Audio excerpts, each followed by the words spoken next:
সম্মানিত দর্শক, আসসালামু আলাইকুম। এটা হলো আমাদের এই চায়না গোলাপের মুঠা। আপনারা দেখেন, একটা হচ্ছে হলুদ আর একটা হচ্ছে লাল। তো আমরা এই মুঠাগুলো আনছি প্রায় 1 মাস আগে। আমরা 1 মাস পর্যন্ত আমরা এখানে রাইখা দিছি। রাইখা দেওয়ার পরে ওনারা বলছে রাইখা দিলে আপনাদের অনেকগুলো চোখ হবে, কিন্তু আমি দেখতেছি এখন এটা মানে মোটামুটি শুকিয়ে যাওয়ার পথে। এই যে দেখেন চোখগুলো দেখা যাইতেছে, তেমন বেশি না। আমি এরকমই আনছি। ওনারা বলছিল রাইখা দিলে অনেকগুলা চোখ বের হবে, কিন্তু আমরা দেখতেছি এরকমই। তো যাক, আলহামদুলিল্লাহ, এটা সহজ পদ্ধতি আমরা রোপণ করব। ছোটো একটা প্লাস্টিকের কোটা, তারপর আমরা গাছ হলে কী দিতে হয় আপনারা একটু ধৈর্য সহকারে আমার ভিডিওগুলো দেখেন।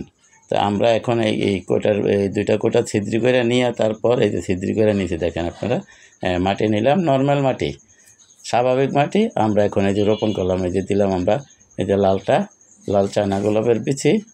তারপর এখানে দেব হলুদ মানে এটা বিচি বলে, কেউ মুথা বলে, কিন্তু আসলে এটা মুথা মানে গোড়াটা। তা আমরা এখন এটা সহজ পদ্ধতিতে রোপণ করি। আসেন, ধৈর্য সহকারে ভাই আমার ভিডিওটা দেখেন, ইনশাল্লাহ উপকার হবে। ব্যাস হয়ে গেছে।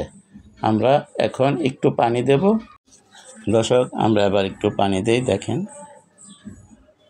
এই যে 1 চিটকে করে পানি দিলাম। দিয়ে এটা একটু ছায়াযুক্ত স্থানে, মানে এরকম একটা জায়গায় রাখবো যেখানে সরাসরি 8 থেকে 10 ঘন্টা রোদ পড়ে না, এরকম একটা স্থানে আমরা রেখে দেব। ভালোভাবে একটু ভিজিয়ে নিলাম, যেহেতু আর পানি দেওয়া হবে না, সেই জন্য ভাই এই ছোটো একটা প্লাস্টিক কোটার ভিতর রোপণ করার উদ্দেশ্য গাছের দীর্ঘতা বুঝে তারপরে বড় টবে আমরা রোপণ করবো। আপাতত আমরা বীজটা গজানোর জন্য আমরা ঠিক এভাবে রোপণ করলাম, ছোটো একটা প্লাস্টিক কোটা।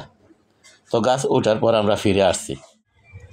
আলহামদুলিল্লাহ দর্শক, এই যে দেখেন মাত্র এটা গাছ ওঠা শুরু হয়েছে আপনার 17 দিন পর থেকে, কিন্তু আজকে পরে 26 দিন। তাইলে মানে আমরা বুঝতে পারলাম যে আমরা যে চায়না গোলাপের যে মোথা রোপণ করি, রোপণ করলে গাছ উঠতে তাহলে 15 থেকে 17 দিন লাগে। তো এটা একটু বড় হয়েছে, এটা সামনে আমরা আবার এটা পরিবর্তন করব, টব পরিবর্তন করে বড় টবে রোপণ করব। সেই ভিডিও পাওয়ার জন্য আপনারা আমার চ্যানেলটা সাবস্ক্রাইব করে আমার পাশে থাকুন এবং বেল আইকনটা বাজাই দেন, আমি যাতে ভিডিওগুলো ছাড়ার সাথে সাথে আপনাদের হাতে পৌঁছায় যায়, আপনারাও দেখতে পারেন, শিখতে পারেন, জানতে পারেন। তা আমরা এখন এই 2টা রোপণ করছিলাম, আর একটা আপনার মারা গেছে কিনা বলতে পারি না, এখনও গাছ ওঠে নাই, কিন্তু একটা উঠছে।